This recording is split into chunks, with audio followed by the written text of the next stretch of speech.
Good afternoon, this is Haro coming to you live from the streets of Greenville.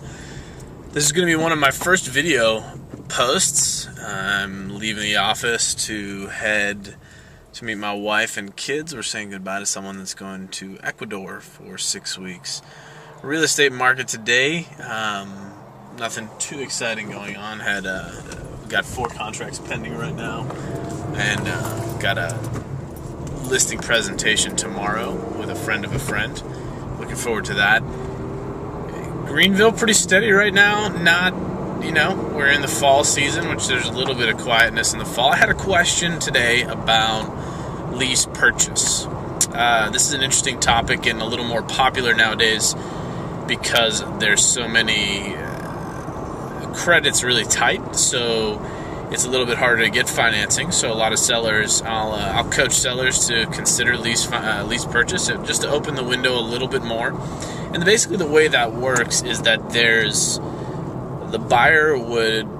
you're opening the door for buyers who have less than adequate credit to get financing. Does this mean they are a bad risk? No, but basically the seller would be taking the position of being the bank in that situation. So they take a down payment. Oftentimes 10% makes sense, sometimes 5%. Remember, all these terms are negotiable because there's not really a standard contract for this stuff. So all these terms are negotiable, but say 5 to 10% down, and then you can do a term of a year or 2 years over which the buyer would make some payments to the seller in order to just to pay down the house. Some of that could go towards principal, or none of it could go towards principal. Again, terms are negotiable here.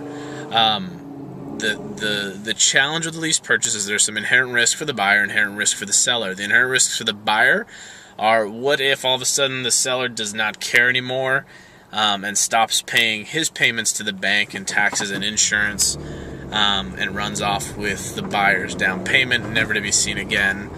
And then the seller gets foreclosed on by the bank that had lent him the money originally, and then the buyer is left, eventually evicted and no house. So that's some inherent risk. Basically, bottom line, that the seller wouldn't pay their obligations on the house.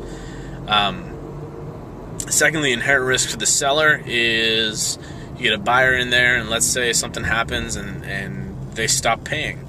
Well, technically, the way these things are recorded in South Carolina, they cannot be evicted like a rental. They must be foreclosed upon. Well, the average seller obviously has never foreclosed on anybody before, and so foreclosing on somebody is not something that they're used to. Long and arduous process. House could be trashed. So there's an inherent risk. So we partner with a company called National Real Estate Services. You can check out their website, nationalrealestateservices.com.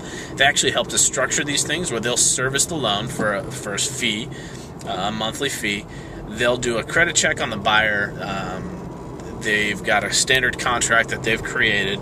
One of the things that they'll do is for the buyer, they'll actually report the on-time payments so that the buyer's credit score goes up. Their goal would be to get these buyers within credit-worthy shape, in some reasonable amount of time, not 6, 9, 12, 15 months, a year and a half, maybe 2 years, at which point they're going to obviously try to flip them to their in-house mortgage company, which works out really well for them. I'd do the same if I had a business like this. So they help us put these things together, and they really take the risk out for the seller, because they know how to foreclose, and they can foreclose on a buyer that's non-performing. They can also take the risk out for the buyer in that they're going to be paying the seller's obligations directly. So this is a viable option nowadays, certainly something that should be looked into. The buyer does not have much room to negotiate on the price of this. That's just the seller's kind of doing them a favor, so there's not room to negotiate. At the same time, the seller still wants to make it attractive enough to the buyer because there are options. The buyer will have other options, of course, so the seller does want to make it attractive enough. But in today's tight credit market, this is an option that buyers should consider and sellers should consider as well in order to open up the market a little bit to perhaps get some more hits on their houses. Anyway, if you need any help with buying or with selling, give me a call. My number is 864-354-9515. Again, 864-354-9515. Or you can email me at Setian at gmail.com. hsetian at gmail.com. That's just HSETIAN at gmail.com. Have a great day.